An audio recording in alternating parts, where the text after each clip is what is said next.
tonight after a pet is poisoned. The owner says that someone reached into his backyard and slipped the animal, well, a deadly treat. Local 24's Dave Detling is live where it all happened with a look at the deadly recipe. Dave. Hey, good evening, Brandon and Katina. Well, this was no doggy treat. Police say it involved hamburger meat and a dangerous chemical. Take a look over here. Whoever is responsible went to this back gate right here, opened it up, and then waited for the animal's hunger to kick in. And he loved to be rubbed. Loved to be rubbed on. Harry Setzer sits on his back deck, remembering his companion, Ice. The photo of him behind the wheel of a school bus was a family favorite. And I left the door open, and he goes up and hops behind the wheel, so I had to take that photo. I thought it was cute. If he wasn't taking fun photos or playing in the park, the 8-year-old white German Shepherd had full run of this crosstown backyard. Setzer says it was Ice's playground and also the place where he took his last breath Friday. I opened the door to let him in out of the rain, and he's laying there dying. And while I'm watching him, blood came out his rear end, out of his mouth, bubbles and white stuff out of his nose. Setzer believes his dog was purposely poisoned by someone on the other side of this gate. He says whoever is responsible used a deadly recipe of hamburger meat and chlorine tablets. I posted it on next door for everyone to be aware of that someone's going around poisoning dogs. MPD is investigating the dog's death as Setzer said goodbyes to Ice, placing his collar on his bedpost alongside the collars of other loved family pets. He was my guy. When I call him, he'd come. I'd whistle or just my voice, he'd know. He was always there. And back here live, you can see the owner put a lock on this gate, hopefully to deter people from coming here. Now, we have learned that people in the Cooper Young area have reported seeing a man going around trying to give dogs antifreeze, but police say these two cases don't appear to be connected. But if you have any information, you're urged to give police a call. Live in Crosstown, Dave Detling, Local 24 News. For you tonight, 8 stores robbed at gunpoint, and the FBI believes the same man is responsible. A $5,000 reward is now being offered to catch the dangerous thief before he strikes again. Local 24's Mary Jo Ola is live in Midtown for us tonight. Mary Jo. Yeah, Rudy, investigators say the man they're looking for last robbed Midtown Wine and Spirits here on Poplar Avenue on Wednesday. Workers say they hope the reward will help law enforcement catch the suspect before he hits another business.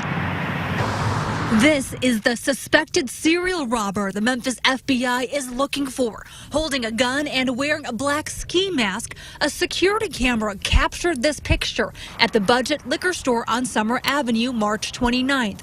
That's where investigators say the robbery spree began. It was scary. You know, first thing that goes through your mind is you want to make sure everybody's safe. Manager Matthew May's nephew was working that day when he got a phone call. I called the police, 911, because they were down on the ground counting, and they didn't want to get up until they were sure it was safe. Investigators believe the man who robbed Budget Liquor also hit 7 other businesses across the Memphis area, mostly liquor stores. Investigators say this is him robbing Lino's Liquor on Summer Avenue April 26th. The most recent case was Midtown Wine and Spirits on May 3rd.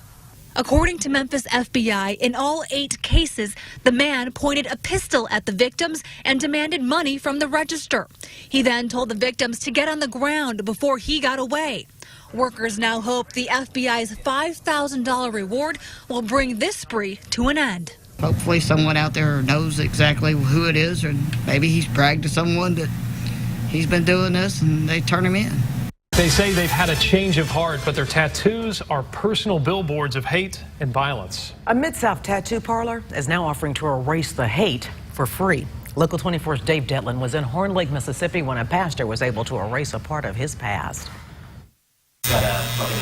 It's about the change we need in society nowadays. It's about the change in the heads of people. Inside Six Side Tattoo in Horn Lake, Mississippi, you'll find Pastor Ray Johnson getting some ink to cover up his former gang name, Doughboy. To me, personally, it is more negative than it is positive, so it's just been a mark on me. It's a mark he's carried around since the 90s, and one tattoo artist, Drew Darby, is helping him cover. They should always be proud of what they're wearing on their skin. It's permanent. The new design will cover the gang tattoo that no longer serves the pastor from Olive Branch. The pastor is taking part in the Erase the Hate campaign started by a self-proclaimed former skinhead from Germany who now calls Mississippi home. Together with a tattoo parlor, he's helping to cover up racist and gang-related ink. It doesn't matter if somebody's affiliated to a white racist gang or a black gang or a Mexican gang. It doesn't matter. No one is born like that.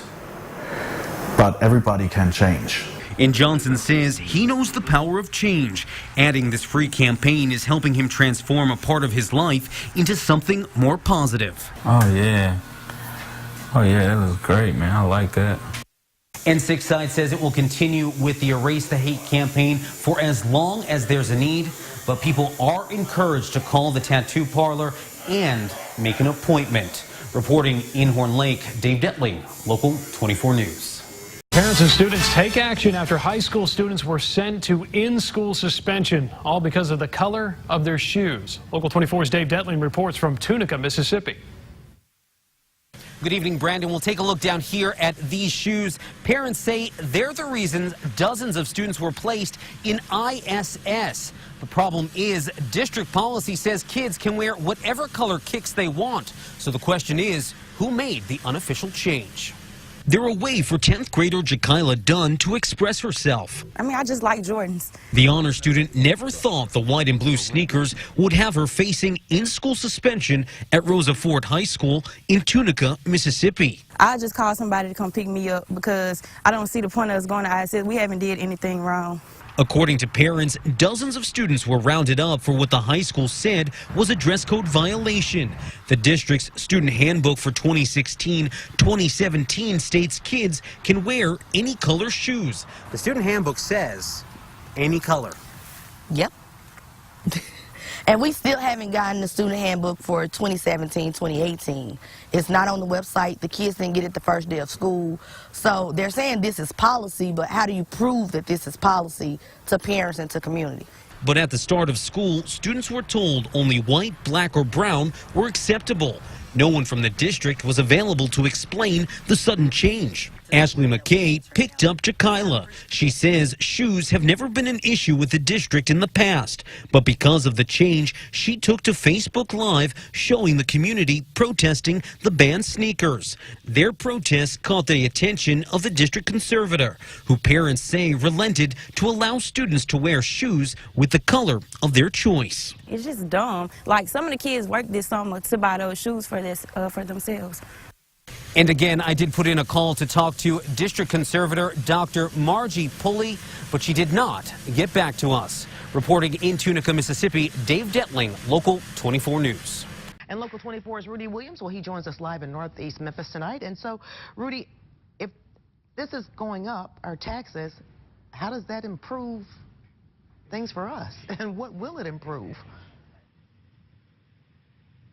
Good question, Katina. Well, higher gas taxes should equal smoother roads. That's if Governor Haslam's legislation works out right. Now, this law means you'll pay 6 more cents on the gallon here at the gas pump, but you'll get a break at the grocery store.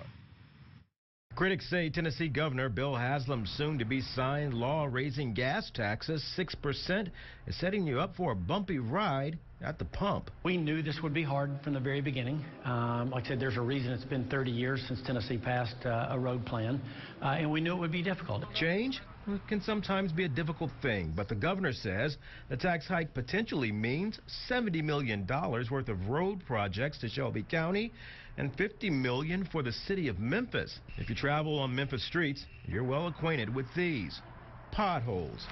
The city of Memphis says crews repair more than 60,000 each year. Right now, we're all paying 21.4 cents on the gallon here at the pump. But don't worry, the tax increase won't all happen at the same time.